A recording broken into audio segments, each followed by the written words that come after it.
మీ business ఏదైనా మీ ఊర్లో promotion చేయాలంటే అది సుమన్ టీవీతోనే సాధ్యం. ఇప్పుడే సంప్రదించండి.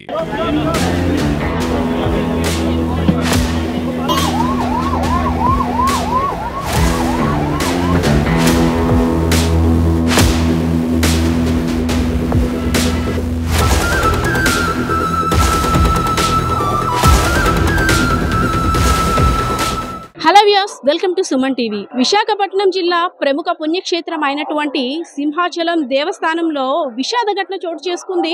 స్వామివారి దర్శనం కోసం చందనోత్సవ సందర్భంగా వేలాదిగా లక్షలాదిగా తరలివచ్చే భక్తుల్లో మాత్రం ఈ రోజైతే మాత్రం విషాదం చోటు చేసుకుందని చెప్పుకోవచ్చు. ఎవరైతే స్వామివారిని దర్శించుకోవడానికి క్యూ లైన్లో వేచి ఉన్నారో 7 భక్తులపై గోడ కూలడంతో ఒక్కసారిగా మృతి చెందిన వైనం. సో మనం ఇక్కడ చూసుకోవచ్చు, ఈ గోడ కట్టి అంటే ఏదో నిన్న మొన్న కాదు, 10 రోజులైందంట. రాత్రి ఒక్కసారిగా అకాల వర్షం, భీకరమైన గాలులు రావడంతో ఒక్కసారిగా గోడ కూలింది. మనం దీన్ని చూసినట్టయితే చూస్తున్నారు కదా, ఇది కట్టి మాక్సిమం 10 to 15 డేస్ లోపు అయిందంట. ఇలా పట్టుకోగానే ఇలా పడిపోతుంది. అంటే దీన్ని ఎంత స్ట్రాంగ్ గా కట్టారో మనం ఇక్కడ విజువల్ లో చూస్తే అర్థమవుతుంది అనుకుంటా. సరే, ఏదైతేనే దీనికి కారణమైతే మాత్రం ఒక 7 మరణించడం అయితే మాత్రం చెప్పుకోవచ్చు. గోడ నాణ్యత లోపం కావచ్చు, ఇతరత్ర లోపం కావచ్చు, ఏదైతేనే 7 కుటుంబాలకి మనం విషాదం నిలిపినట్టే చెప్పుకోవచ్చు. సో మనం ఇక్కడ ప్రస్తుతం ఏదైతే నైట్ తెల్లవారుజామున 3 గంటలకి సంఘటన జరిగిందో, మరి కాసేపట్లో స్వామివారిని దర్శించుకుంటాం. స్వామివారిని దర్శించుకున్న తర్వాత పరమ పునీతులం అవుతాం అనే ఆలోచనతో 300 రూపాయల క్యూ దర్శనం సంబంధించిన లైన్ అనమాట. అది ఏంటంటే ఈ చందనోత్సవం సందర్భంగా హెవీ ఫ్లోటింగ్ ఉంటుంది అనే ఆలోచనతో రీసెంట్ గా ఒక 10 to 15 డేస్ మధ్యన ఇది నిర్మించారని అయితే ఇక్కడ తెలుస్తున్న పరిస్థితి చూడొచ్చు. ఒక్కసారిగా గోడ కూలడంతో, ఎందుకంటే ఎర్లీ మార్నింగ్ ఒక్కసారిగా వాతావరణం మారిపోయింది. ఎప్పుడు చందనోత్సవం అనేసరికి విపరీతమైన ఎండ ఉంటుంది, అదే అంచనాలో మేబీ ఉండొచ్చేమో. సో ఒక్కసారిగా గోడ కూలిపోవడంతో 7 అక్కడికక్కడ మృతి చెందారు. అదేవిధంగా క్షతగాతులు కూడా ఏవైతే ఈ ఇటుకలు ఉన్నాయో ఈ రాళ్ళు మధ్యలో ఉండిపోవడం, వాళ్ళ ఆర్తనాదాలు, మమ్మల్ని రక్షించండి మహాప్రభు, ఏం జరుగుతుంది, నిద్ర మత్తు ఒకటి, ఏం జరుగుతుందో ఏం జరగట్లేదో కూడా తెలియలేని పరిస్థితిలో ఉన్నారని భక్తులు చెప్పుకోవచ్చు. సో మనం ఇదంతా చూసుకోవచ్చు.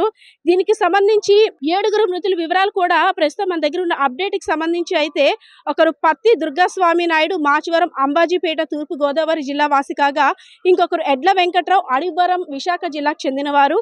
అదేవిధంగా కుమ్మపట్ల మణికంఠ ఈశ్వర శేషారావు గారు, మాచవరం, అంబాజీపేట, తూర్పు గోదావరి జిల్లా. అదేవిధంగా పిల్లా మహేష్, చంద్రంపాలెం, మధురవాడ, విశాఖ. పిల్లా శైలజ, చంద్రంపాలెం, మధురవాడ, విశాఖ కాగా, పైలా వెంకటరత్నం, చంద్రంపాలెం, మధురవాడ. గుజ్జర మహాలక్ష్మి, చంద్రంపాలెం, మధురవాడ కాగా, గాయపడిన వారు కూడా చాలా మంది క్షతగాతులే ఉండొచ్చు. సో వారికి మెరుగైన వైద్యాన్ని అందించడానికి ఆసుపత్రికి కూడా తరలించవచ్చు. ఇందులో 2 కుటుంబాల్లో చూసుకున్నట్టయితే అంతా ఒక్కసారిగా స్వామివారి దర్శనంకి ఒకరి వెనకట్ల ఒకరు ఉంటారు కాబట్టి 2 కుటుంబాల్లో కూడా అంటే ఒకే కుటుంబానికి చెందిన భక్తులు మరణించినట్టే తెలుస్తుంది. మనం అక్కడ విజువల్లో చూసుకోవచ్చు. ఒక్కసారిగా భీకరమైన గాలులు, ఏవైతే పొద్దున్న అంటే ఎవరు అనుకోని విధంగా గాలి అయితే మాత్రం ఈరోజు బీభత్సం సృష్టించిందనే చెప్పుకోవచ్చు. ఈ విపత్తు కోసమా ఇంత గాలి వీచిందో అన్నట్టు కూడా ఆశ్చర్యం కలుగుతుంది.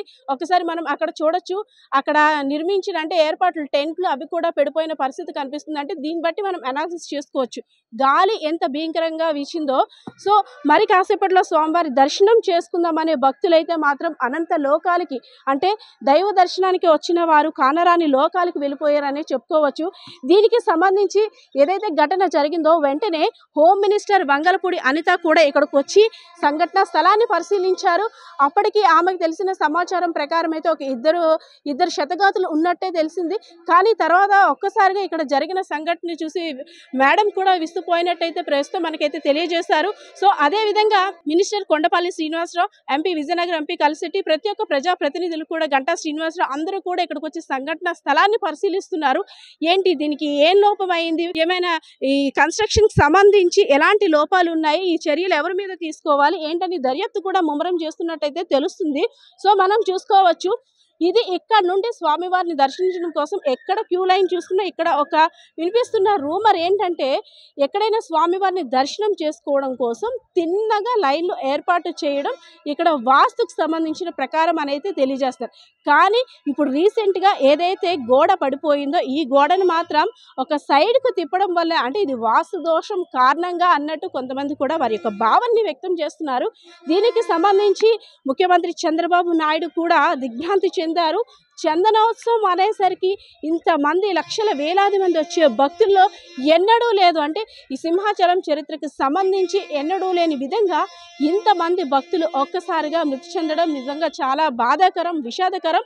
అయితే ఎవరైతే మృతి చెందారో వారి యొక్క కుటుంబాలకి 25 లక్షల రూపాయలు చొప్పున నష్టపరిహారం ఇచ్చేందుకు, అలాగే క్షతగాతులకు మెరుగైన వైద్యం అందించి వారి యొక్క కష్ట సుఖాల్లో ప్రభుత్వం అండగా ఉంటుందని అదేవిధంగా వారికి ఎటువంటి సహాయాన్ని అందించాలన్న ప్రజాప్రతినిధులు తక్షణమే అలర్ట్ అవ్వాలని ఆదేశాలు కూడా జారీ చేశారు. అదే టెలికాన్ఫరెన్స్ జరిగిన సమయంలో ఇక్కడ జరిగిన దాని గురించి అంతా వివరిస్తూ మినిస్టర్స్ అదేవిధంగా ఎమ్మెల్యే అందరూ కూడా ఘటనా స్థలానికి చేరుకోని ఇక్కడ జరిగిన ఘటనకైతే మాత్రం ప్రతి ఒక్కరు కూడా హాజరయ్యి దగ్గరుండి చూసుకోవాల్సిన పరిస్థితులు ఉన్నాయి అన్నట్టు ముఖ్యమంత్రి చంద్రబాబు నాయుడు కూడా ఆదేశాలు జారీ చేసినట్టు తెలుస్తుంది.